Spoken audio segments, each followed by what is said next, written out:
everyone, welcome back to my YouTube channel after a very long time. Right now I'm in Delhi and I have a flight at 2 p.m. from Indira Gandhi International Airport, Delhi. I'm flying to Raipur, Chhattisgarh. तो ये मेरा पहला experience होगा airplane का और वो भी solo. So I am so excited for this. So let's get started. So before entering the airport, you have to show your identity proof. That may be Aadhaar card and your voter ID or anything. And after that, you have to check out your airlines. मैंने IndiGo से अपने ticket book किए थे. And then you have to submit your luggage, जो कि आपको आपकी destination में आप जब पहुंचते हो तो वापस मिलता है. और इस बात का आप विशेष ख्याल रखिए कि जब भी आप फ़्लाइट से ट्रैवल करो तो आप कुछ मिनिमम अमाउंट का ही सामान ले जा सकते हो. जैसे कि आप 15 kgs का लगेज ले जा सकते हो और एक बैकपैक जो कि 7 kgs का होगा. अगर आपके पास स्टूडेंट आईडी है तो ये सिर्फ इंडिगो फ़्लाइट में ही अवेलेबल है. अगर आपके पास स्टूडेंट आईडी है तो you can take 10 kgs more luggage में. और लगेज सबमिट करने के बाद मुझे अपना सिक्योरिटी चेक इन करवाना था. सिक्योरिटी चेक इन में आपकी पूरी जांच पड़ताल अच्छे से होती है और जिसमें आपको अपना जो इलेक्ट्रॉनिक्स का सामान और शूज़, लेदर की बेल्ट वगैरह जो भी होगा वो सारा चेक इन करवाना पड़ता है. तो चेक इन के बाद आप एयरपोर्ट में एंटर कर लेते हो अपनी फ़्लाइट के लिए. और आपकी जब भी फ़्लाइट हो तो उससे 1-2 घंटे पहले या फिर 1 घंटे पहले ही आप ये सब करवा के अंदर आ जाए तो ज़्यादा बेटर रहता है, क्योंकि कुछ भी हो सकता है फ़्लाइट का. तो इट्स बेटर कि आप जल्दी आ जाए. और मैं तो टाइम से कुछ ज़्यादा ही पहले आ गया था. एंड उसके बाद ये मेरी फ़्लाइट थी और 3 बजे की मेरी फ़्लाइट थी और 4 बजे मैं रायपुर पहुंच गया था.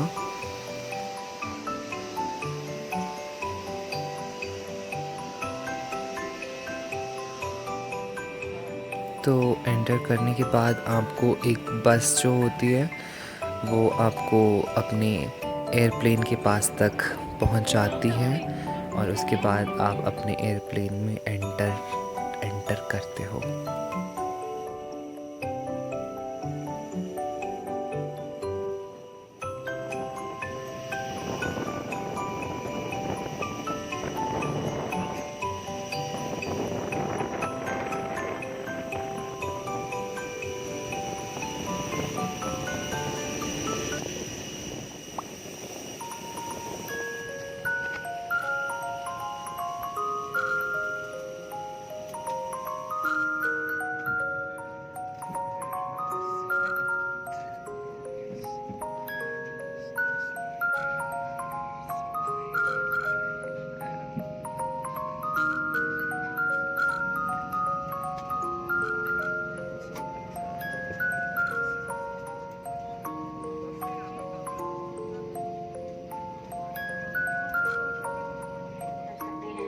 Dhanibad, request your attention please. We request you to use electronic devices only in flight mode. Any device without flight mode must be switched off and One stored away more for the thing flight. I want to tell you, and which is very important, that you have to web check in before your flight.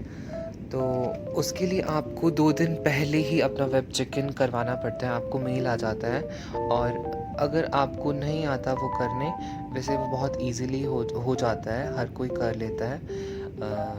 अगर नहीं होता तो आप अपना airport में भी web check in करवा सकते हो, बट आपका टाइम ज़्यादा वहाँ पे लगेगा. तो इट्स बेटर कि आप पहले से ही अपना वेब चेक इन करवा के रखिए, जो कि आपकी फ़्लाइट से 2 दिन पहले आपको करना होता है.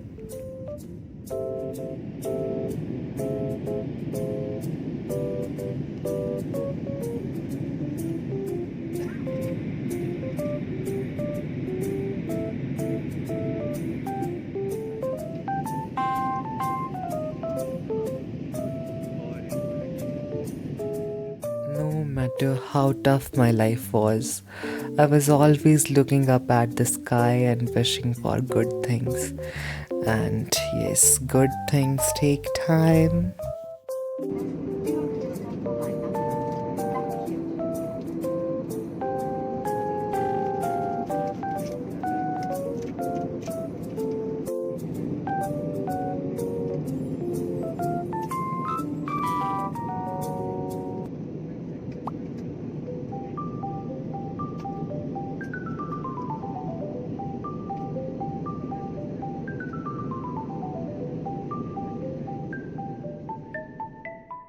एंड यू नो वॉट, ऊपर से सारी चीज़ें इतनी छोटी सी और मॉडल के जैसी लग रही थी और बहुत ही सुंदर लग रही थी। और 1 घंटे के बाद मैं दिल्ली से रायपुर पहुंच गया था। और ये एक्सपीरियंस जो था ये मेरे लिए स्पेशल था बहुत ज़्यादा, क्योंकि for the first time I was travelling through airplane and the second thing was I was travelling solo. तो ये मेरे लिए स्पेशल था एक्सपीरियंस और बहुत ही मज़ा आया था मुझे। ऊपर से सारी चीज़ें इतनी खूबसूरत दिख रही थी, मानो कि जन्नत हो। और ये मैं रायपुर पहुंच गया था और रायपुर पहुंचने के बाद मुझे अपना लगेज कलेक्ट करना था एंड आफ्टर दैट मैंने कैब लिया था और मैं चल दिया था अपनी राह पे।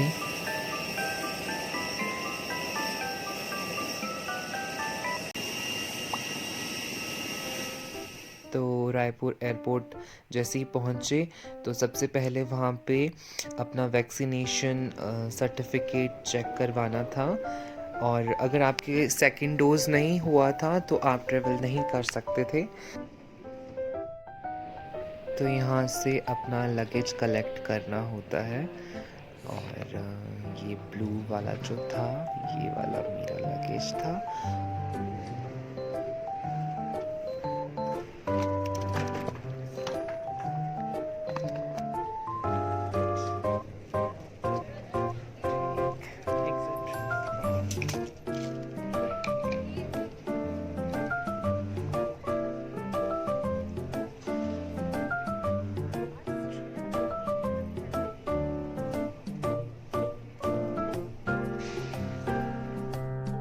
So this is all about Delhi to Raipur vlog. I hope you liked this video. और मैं माफ़ी चाहूँगा कि मैं कुछ महीनों से YouTube पे रेगुलर नहीं हूँ, बट अब से मैं पूरी कोशिश करूँगा कि मैं वीडियोस टाइमली अपलोड करूँ। और तो आप जानते ही हैं, अगर आपको वीडियो पसंद आई तो उसे लाइक करें, शेयर करें, कमेंट करें और मेरे चैनल को सब्सक्राइब करना ना भूलें। खुदा हाफिज़।